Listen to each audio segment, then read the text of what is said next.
والجهاد في سبيل الله فإنه من خرج من الجماعة قدر شبر فقد خلع ربقة الإسلام عن عنقه إلا أن يراجع ومن دعا بدعوى الجاهلية فهو من جشع جهنم قالوا يا رسول الله وإن صام وصلى قال وإن صام وصلى وزعم أنه مسلم أو كما قال عليه الصلاة والسلام।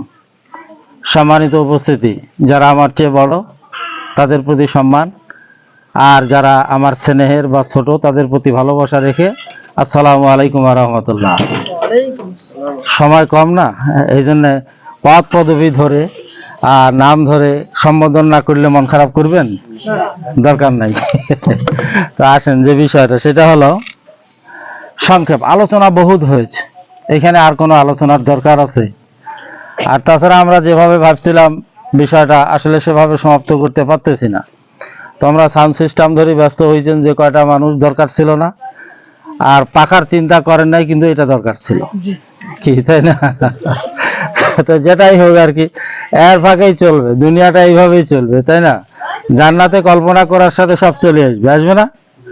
আর এখানে কল্পনা তো দূরের কথা, দিন রাত 24 ঘন্টা পরিশ্রম করিও ওইটা পাওয়া, এটাই দুনিয়া আখিরাতের পার্থক্য। তো যাই হোক, যে বিষয়টা আমি সংক্ষেপে বলার চেষ্টা করতেছি এবং 2-1 মিনিটেই আলোচনা শেষ করে দেবো ইনশাআল্লাহ। আর সম্মানিত একজন কেন্দ্রীয় মেহমান আছেন, তেনার সম্মান রেখেই তো, বা তেনার প্রতি সম্মান রেখেই তো আজকের পুনর্মিলনী। 2 বছর ধরে দেখতেছি এই পুনর্মিলনী হচ্ছে। গতবারও হয়েছিল এই আঙ্গারপাড়ায় শুধু তেনার কারণে, এবারও হচ্ছে শুধু তেনার কারণে। কি কথা ঠিক আছে না?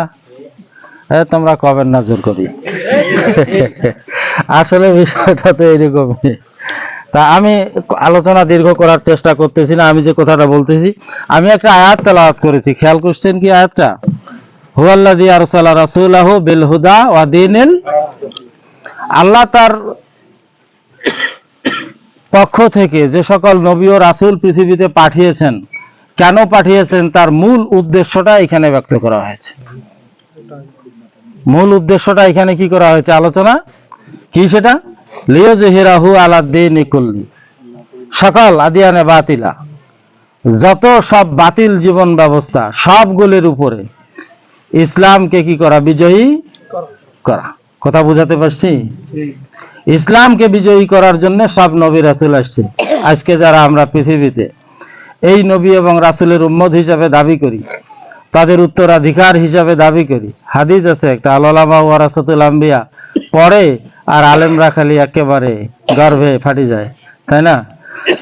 আমরা নবীদের উত্তরাধিকারী, কিন্তু প্রকৃতপক্ষে নবীর যে মূল কাজটা, আল্লাহ যে উদ্দেশ্যে ওনাদেরকে পৃথিবীতে পাঠিয়েছেন, এই কাজটা আমাদের মধ্যে আছে কিনা, এটা কি কোনোদিন কেউ 1 মিনিট চিন্তা করে দেখছে?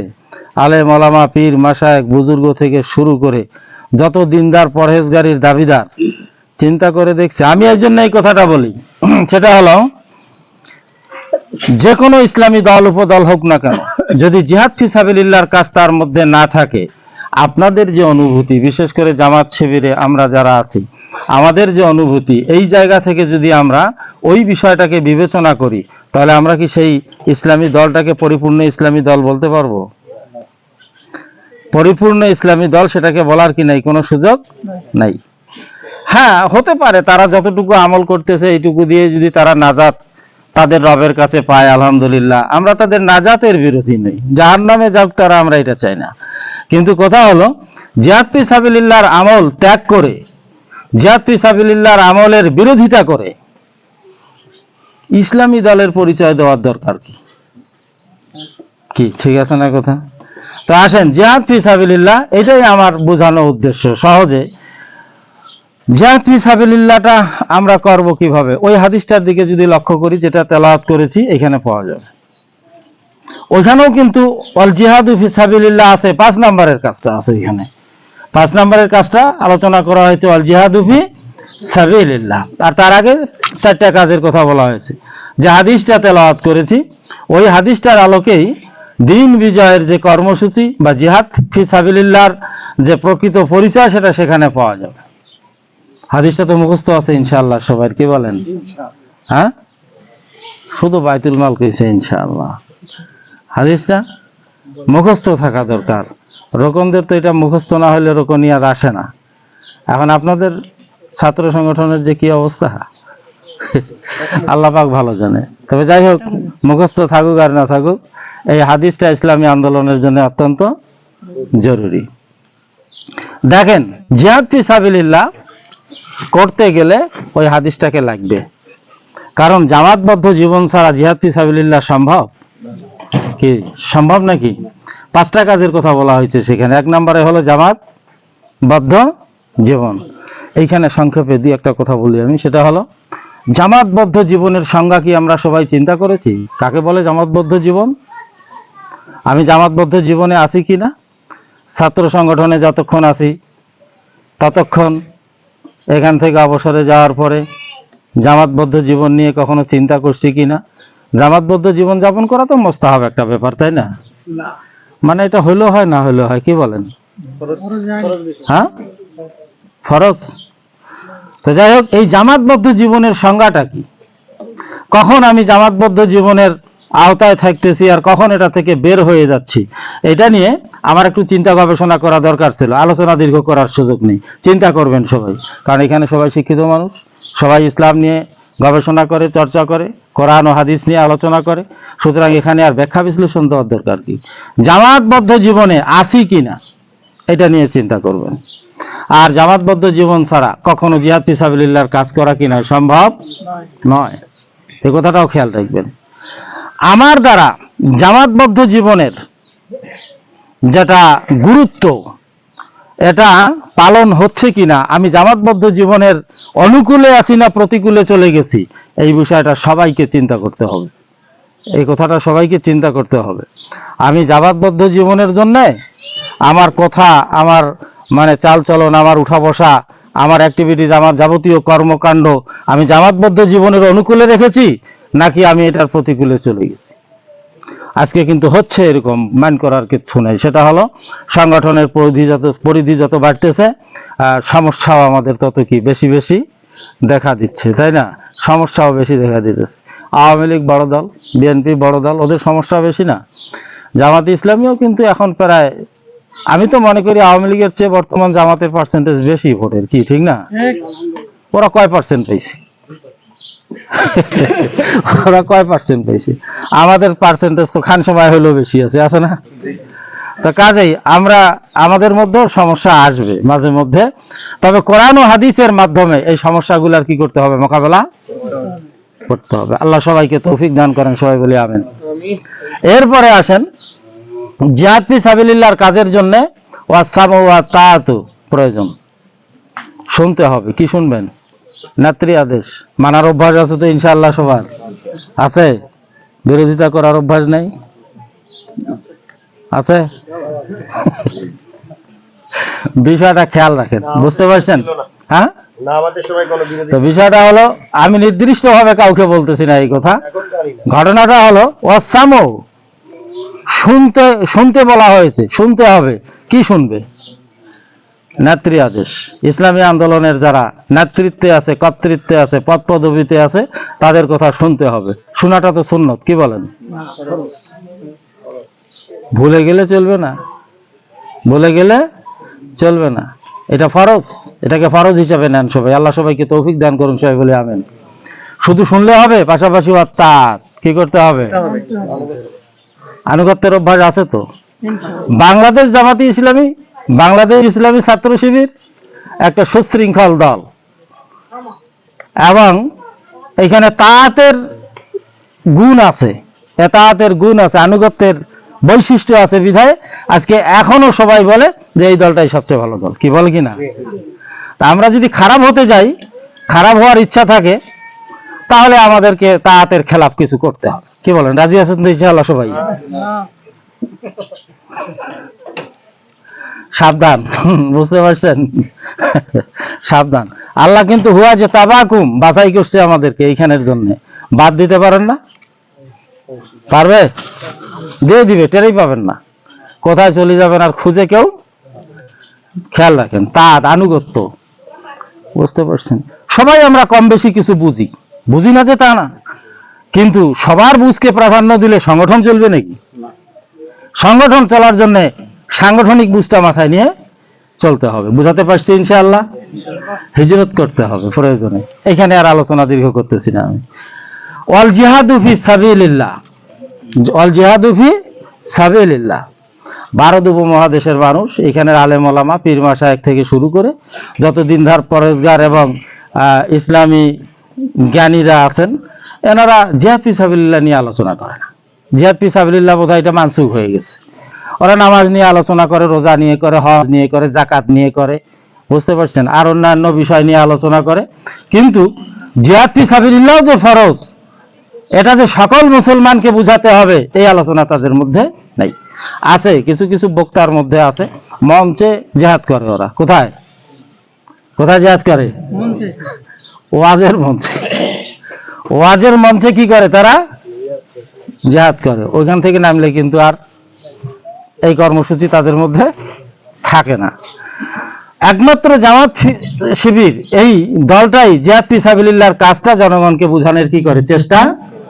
তা আমাদের দ্বারা যে আল্লাহ তাআলা এই খেদমতটা নিচ্ছেন, আমরা এটা করতে পারতেছি, শুকরিয়া। সবাই বলি আলহামদুলিল্লাহ। জিহাদ ফি সাবিলিল্লাহর অর্থ কি? সংক্ষেপে আলোচনা শেষ করে দিচ্ছি, এইখানে আমার সমাপ্তি আলোচনা। জিহাদ ফি সাবিলিল্লাহর অর্থ কি? আল্লাহর জমিনে আল্লাহর দ্বীন প্রতিষ্ঠার সর্বাত্মক কি করা। আপনারা এই কাজই তো করেন। আল্লাহ এই কাজের জন্য আমাদেরকে গ্রহণ করছেন, শুকরিয়া আদায় করবেন না? আলহামদুলিল্লাহ সুম্মা আলহামদুলিল্লাহ। এখন আল্লাহর জমিনে আল্লাহর দ্বীন কায়েম করার যে কর্মসূচি বাংলাদেশ জামাতে ইসলামী, এটা এদেশে কিভাবে নিয়েছে, বাস্তবমুখী আলোচনায় আসতে হবে, বুঝতে পারছেন? সেটা হলো জামাতে ইসলামী এই কর্মসূচিটা এখানে কিভাবে পালন করে।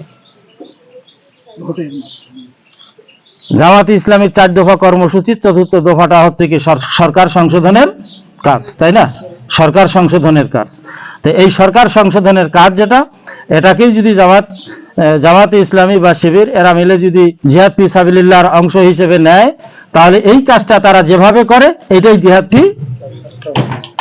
সেটা হবে নির্বাচনের মাধ্যমে। কার মাধ্যমে? কার মাধ্যমে? নির্বাচনের মাধ্যমে। বাংলাদেশে বহুত সংগঠন আছে নির্বাচন বিরোধী। নির্বাচন এটা কুফরি মতবাদ, বলে কিনা? বলে এটা কুফরি মতবাদ। ভোটের দিন ফির দেখেন কোন প্রার্থী ওই হুজুরের হাত দিয়ে প্রথম বরকত নেওয়ার জন্য ভোট কেন্দ্রে ওকে নিয়ে গেছে। কি এরকম হচ্ছে, বুঝলেন? কিন্তু যাই হোক, ওই দিকে তাকানোর দরকার নেই। আমার খান সময় কিন্তু এরকম আছে, এই জন্য আমি কথাটা বললাম। তাদের কথার দিকে কি তাকান? ওরা গণতন্ত্রকে, ওরা নির্বাচনকে নিষিদ্ধ মনে করে, অথচ ভোটের দিন তারাই কাতারের সামনে দাঁড়ায়। আল্লাহ তাআলা তাদেরকেও বুঝ দান করুন, সবাই বলে আমিন। তো জামাতে ইসলামী চায় এদেশে নির্বাচনের মাধ্যমে, গণতন্ত্রের মাধ্যমে, নির্বাচনের মাধ্যমে এদেশে কি করবে? তারা ইসলামকে প্রতিষ্ঠা করবে, কোরআন সুন্নাহর আইন চালু করবে, দ্বীনকে তারা কায়েম করবে। আপনারা এটার সাথে তো সবাই একমত, কি বলেন? জামাত শিবিরের লোক একমত না হয় কি করবে? এটা তো একমত হতেই হবে, কি বলেন? তা আমরা একমত। তো এই কাজটা হয় সিজনাল। আসলে এটা আমার জন্য এই কথাটা এইভাবে বলা ঠিক ছিল না, অন্যান্য মেহমানদের জন্য বিষয়টা ঠিক এইভাবে নিয়ে আসা দরকার ছিল। তো যাই হোক, কে কিভাবে চিন্তা করছে আমি জানি না। তো এটা হলো সিজনাল কাম। সেটা হলো নির্বাচন তো প্রতিদিন হয় না, এদেশে হয় নাকি? প্রতিদিন হয় না। কোনো এক সময় হবে সেটা ইউনিয়ন পরিষদের, কখনো হবে উপজেলা পরিষদের, কখনো হবে সংসদের, জেলা পরিষদ হবে, সিটি হবে। যাই হোক, বিষয়টা হচ্ছে সামনে যে নির্বাচনটা আসছে এটা বোধহয় উপজেলা পরিষদ, তাই না? উপজেলা পরিষদ। এখন এইখানে অনেক কিছু চলছে, চলার ভিতর দিয়ে সংগঠন সিদ্ধান্ত নিয়েছে খানসামায় নির্বাচন করবে। খানসামায় কি নির্বাচন করবে? আমার মনে হয় গোটা দেশেই করা হবে নির্বাচন। মনে হয় তো না, মনে হয় বলা তো ভুল হলো, গোটা দেশেই নির্বাচন করবে, তাই না? কোথাও চেয়ারম্যান, কোথাও ভাইস চেয়ারম্যান, যেখানে যেভাবে সম্ভব। খানসামা উপজেলা 2টা পদে নির্বাচন করবে, ভাইস চেয়ারম্যান মহিলা এবং পুরুষ, মহিলা এবং পুরুষ। তো এই নির্বাচনটাকে আপনারা কি হিসাবে নেবেন? নির্বাচন হিসাবে নেবেন না জিহাদ ফি সাবিলিল্লাহ হিসাবে নেবেন? তাহলে সওয়াবের জন্য নিতে হবে না নেকির জন্য? আপনারা হয়তো বলতে পারেন, যে তুই হবু চেয়ারম্যান আর আমরা এটা মনে করবো জিহাদ ফি সাবিলিল্লাহ। আসলে আমার ইচ্ছার বাইরে এটা হচ্ছে। বুঝতে পারছেন? আমার একান্ত কোনো ইচ্ছা ছিল না এখানে প্রার্থী হওয়ার, আর আমি এটার যোগ্যতাও রাখি না। একজন তো একেবারে বিশাল কিছু বলে ফেলেছি, আসলে না, এটা ভুল, এটা এত দূর না। বিষয়টা হলো যে আমার আসলে শারীরিক, মানসিক, অর্থনৈতিক কোনো দিক থেকেও আমার জন্য এই কাজটা মুআফিক ছিল না। কিন্তু এই যে আতিউল্লাহ ওয়া আতিউর রাসূল ওয়া উলিল আমরি মিনকুম, বুঝতে পারছেন? এখন মেনে নেওয়াটা তো ফরজ, সিদ্ধান্তটা মেনে নেওয়াটা কি ফরজ। এখন এটা আপনাদেরকে তো আর আমি কলিজা দেখাইতে পারবো না, মুখ দিয়েই বলতে হবে যা কিছু বলার, তাই না? যা বলতেছি বিশ্বাস করেন, এটা প্রকৃতপক্ষে সংগঠনের স্বার্থে, একামতে দ্বীনের স্বার্থে এবং দ্বীনি আন্দোলনের লাভের উদ্দেশ্যেই কিন্তু এটাকে গ্রহণ করা, এর বাইরে কোনো উদ্দেশ্য নেই, এর বাইরে কোনো উদ্দেশ্য নাই। আমি আগাম আপনাদের কাছে দোয়া চাই, সেটা হলো যদি কখনো খারাপ কিছু দেখেন টানি ধরবেন, দরকার হলে আউট করে দিবেন, একেবারে এমন ফিক দিবেন যে আর জীবনে যেন উঠে আসেন না পায়। কি পারা যাবে না? ইনশাআল্লাহ এটা করতে হবে, তাছাড়া উপায় নেই তো, বুঝতে পারছেন? তো বিষয়টা এটাই, সেটা হলো তোমাকে তো আমি আগতে কইছিলাম শুক্রবার করা যাবে না, আর এখন অনুরোধ বিনোরোধ, বোঝা পাইছেন? জোর করি করছেন আজকে তারিখ। বিষয়টা যেটা, সেটা হলো যে জিহাদ ফি সাবিলিল্লাহর অংশ হিসাবে আমরা এটাকে নিব ইনশাআল্লাহ। এইখানে যে কাজগুলা করতে হবে আপাতত 3টা কাজ, এটা অন্যান্য দায়িত্বশীলের বলা দরকার ছিল, সেটা হলো 3টা কাজ করতে হবে। প্রথম কাজ হলো প্রার্থীকে এই 1,40,45,000 মানুষের কাছে পরিচিত করে তোলা। বুঝাতে পারছি কথা? জি। 1 নম্বর কাজ হলো পরিচিত করে তোলা। আর অপরিচিত হওয়ার তো একটা বদনাম মোর আছে, আছে না? আছে তো, হ্যাঁ, মানে কিছু করিয়েন না, কেউ ভুল হতে পারে, সেটা অনেকের চিন্তা চেতনায় অপরিচিত হওয়ার একটা কি আছে, দোষ মোর আছে, বিরাট দোষ। তো কি করিবেন?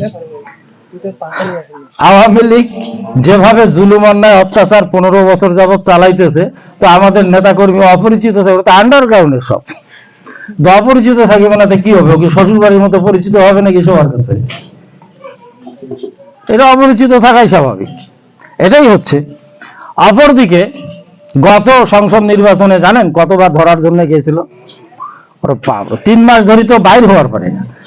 তো এটা হচ্ছে আমাদের প্রতিকূল পরিবেশের কারণে। এটাকে কি করতে হবে? সবাই মিলে চেষ্টা চালিয়ে ওই জায়গাটাতে আমাদের জিহাদ করতে হবে। বুঝতে পারেন নাই? পরিচিত করে তোলা 1 নম্বর। 2 নম্বর হলো আমাদের সংগঠনের অনুকূলে ভোটারদেরকে নিয়ে আসা, এই কাজটা, এটা হবে 2 নম্বর কাজ। 3 নম্বর কাজ হবে যখন ভোটাররা আমাদেরকে ভোট দিয়ে দিবে, এটাকে রক্ষা করতে হবে ইনশাআল্লাহ। কর্মসূচি পরবর্তীতে আসবে ইনশাআল্লাহ। আর বর্তমান ও সাবেকদের উদ্দেশ্যে আমার একটাই কথা, সেটা হলো বর্তমান যারা আছেন ওনারা তো ভিতরেই আছেন, ও সার্বক্ষণিক থাকবেনই সাথে। যারা বাইরে আছেন তাদের প্রতি আবেদন, নিবেদন, অনুরোধ যেটা, সেটা হলো যে আপনাদেরকে এই মুহূর্তে কমপক্ষে একটু হলো সময় দিতে হবে। সেটা কিভাবে দিবেন, সেটা আপনি আপনার কর্মের সাথে কিভাবে মানিয়ে নেবেন, সেটা আপনার ব্যাপার। বুঝতে পারছেন? নির্বাচনের কয়দিন আগে আসবেন, কয়দিন মাঠে কাজ করবেন, আপনি কার সাথে কিভাবে রিলেশন গড়ে তুলবেন, সম্পর্ক করবেন, এবং আপনাদের প্রার্থীকে বিজয়ী করার জন্য কি ভূমিকা আপনি রাখবেন, ওটা একটু চিন্তা ভাবনা করে সবাই যেন একটা সিদ্ধান্ত গ্রহণ করতে পারেন, এই অনুরোধ রেখেই আমি আলোচনা শেষ করতেছি। এবং সর্বশেষ সবার কল্যাণ, সুস্বাস্থ্য, দীর্ঘ হায়াত এবং সবার জীবনের উন্নতি কামনা করে আলোচনা শেষ করতেছি। ওয়া মা তাওফিকি ইল্লা বিল্লাহ। আসসালামু আলাইকুম ওয়া রাহমাতুল্লাহ।